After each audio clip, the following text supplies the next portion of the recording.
श्रीपाद श्री वल्लभ चरित्रामृत श्री गुरुवे नमः. श्रीपादराजं शरणं प्रपद्ये. अध्याय 33. रमणी आणि नरसिंह रायडू यांचा विवाह श्रीपादांनी स्वतःच करविला. आम्ही दोघांनी श्रीपाद प्रभूंची आज्ञा घेतली. ते म्हणाले, बाबांनो, तुम्ही येथून निघून पेठेकापुरात जावे. माझे मंगल आशीर्वाद तुमच्या पाठीशी आहेत. श्री महागुरूंची आज्ञा शिर सावंद्य मानून आम्ही दोघे कृष्णा नदी पार करून पलीकडील तीरावर पोहोचलो. तेथे एका दगडावर श्रीपादांची पादमुद्रा पाहिली. नित्य श्रीपाद प्रभू त्याच दगडावर उभे राहून सूर्यनमस्कार घालीत असत. श्रीचरणांची चरणकमले तेथे पाहून आम्हास आश्चर्य वाटले आणि अत्यानंद झाला.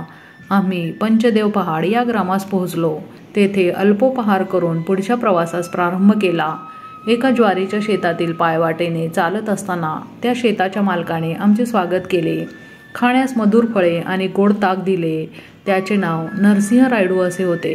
त्याने स्वतःचे घर शेतामध्येच बांधले होते व तो तेथेच राहत असे.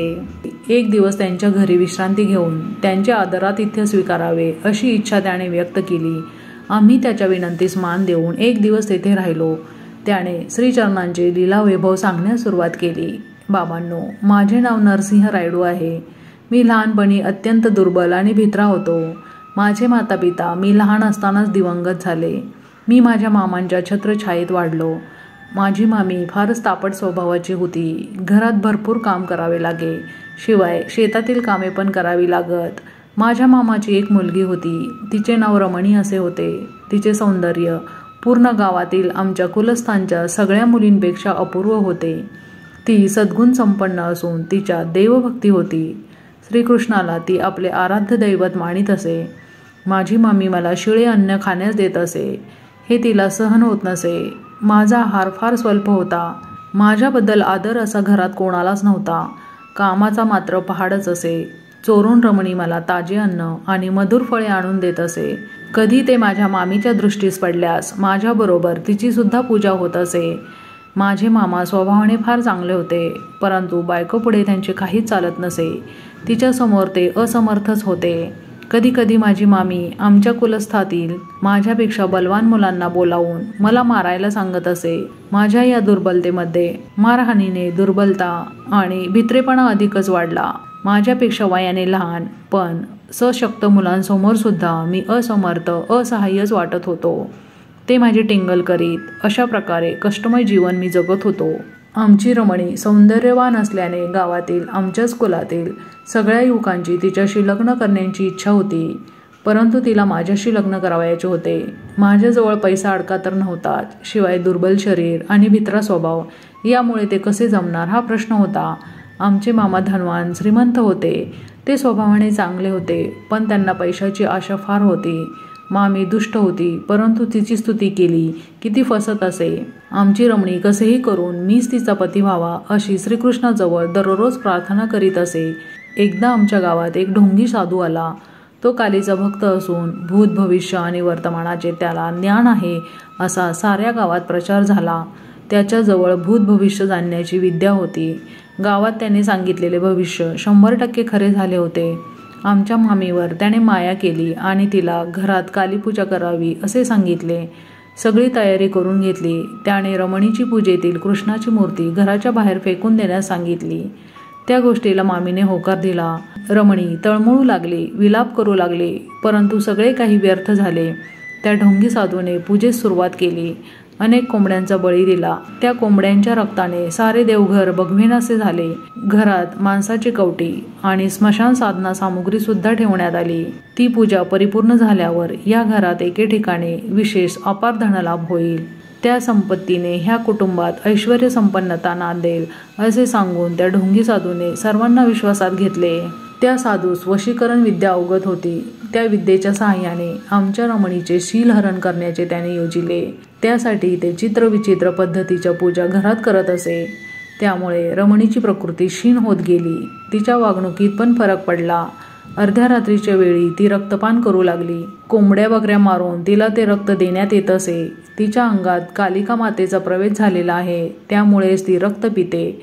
रक्ताशिवाय माता शांत होत नाही आणि अपार संपत्ती पण मिळणार नाही.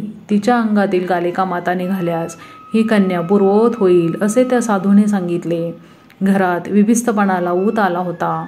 अचानक घरातील स्वयंपाक केलेले भांडे विहिरीत पडत होते. अर्ध्या रात्री घरात माणसांचे सापळे दिसत, तसे चित्रविचित्र आकार दिसत आणि अकराळ विक्राळ आवाज ऐकू येत. आमचे घर स्मशानभूमीसारखेच दिसत होते. त्या साधूला घरातून पिटाळण्याचे धैर्य आमच्या मामामध्ये नव्हते. हे कष्ट थोडे दिवस सहन केल्यावर अपार संपत्ती मिळेल या आशेने मामी दिवस काढीत होती. एकंदरीत गोंधळून जाण्यासारखी आणि चिंताजनक परिस्थिती होती. अचानक एके दिवशी रात्रीच्या वेळी तो साधू रमणीजवळ गेला.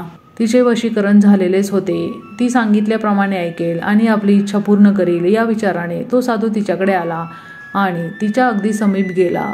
रमणी जोरात ओरडली आणि जवळ असलेल्या एका वजनदार वस्तूने तिने त्या ढोंगी साधूच्या डोक्यावर प्रहार केला.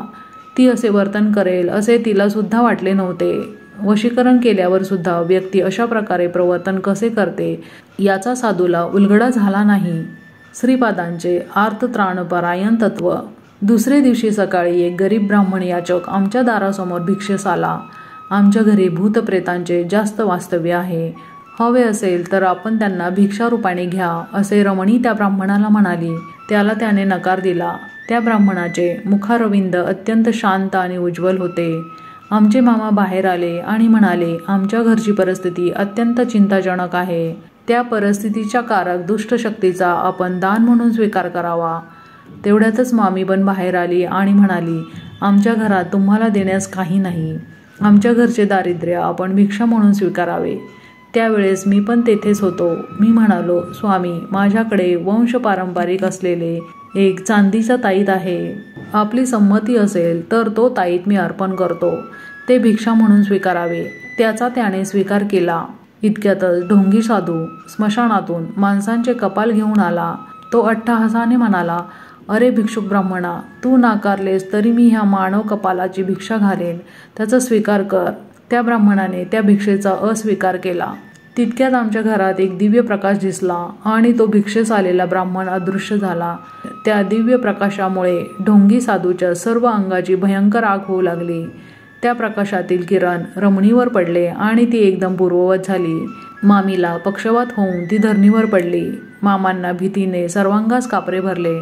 मला मात्र विपरीत धैर्य आले. माझ्या शरीरात शक्तीचा प्रवेश होऊन माझे मलाच मी अत्यंत बलवान वाटू लागलो. त्या मांत्रिकाच्या तोंडातून सारख्या रक्तधारा वाहू लागल्या आणि त्याच्यातील सर्व शक्तींचा नाश झाला.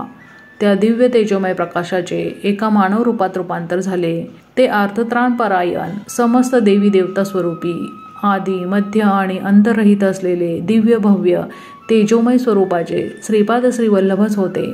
श्रीपाद श्रीवल्लभ म्हणाले, कालीमाता खरे पाहता मानवात लपलेल्या कामक्रोधादी राक्षसांचा ध्वंस करते. ती कोंबड्या बकऱ्या वगैरे कधीच मागत नाही.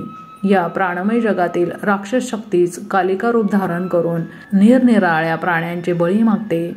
खऱ्या खऱ्या कालीमातेची शुभ लक्षणे प्रेम, शांती, दया वगैरे असतात. या प्राणमय विश्वातील राक्षसी शक्ती, असुरी शक्ती, भूतप्रेताती शक्ती आम्ही देवता आहोत असे सांगून शूद्र विद्येचे प्रदर्शन करतात. शूद्र मांत्रिक त्यांची उपासना करून या लोकांत भलतेच उपद्रव निर्माण करतात.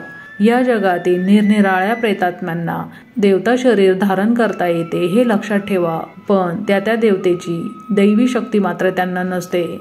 श्रीपाद प्रभू पुढे म्हणाले, धर्मरक्षणार्थ माझा जन्म होतो असे मी वचन दिलेले आहे. त्याला अनुसरून धर्मसंस्थापनार्थ श्रीपाद श्रीवल्लभांचा अवतार झाला आहे. हा अवतार दया, शांती, प्रेम, करुणा अशा अनंत शक्तींचे मिश्रण आहे. आमच्या घराची शुद्धी करून ढोंगी साधूला पिटाळून लावले. श्रीपादांच्या अनुग्रहाने मामी बरी झाली. श्रीपादांनी आम्हाला आशीर्वाद देऊन माझा आणि रमणीचा विवाह स्वहस्ताने केला. तेव्हा ती जेमतेम 12 वर्षांची मूर्ती होती. श्री प्रभूंचे वास्तव्य पिठिकापुरातच होते. मायारूपाने ते पंचदेव पहाड या ग्रामात सुद्धा राहत. त्यांनी आम्हास ह्या अक्षता दिल्या होत्या.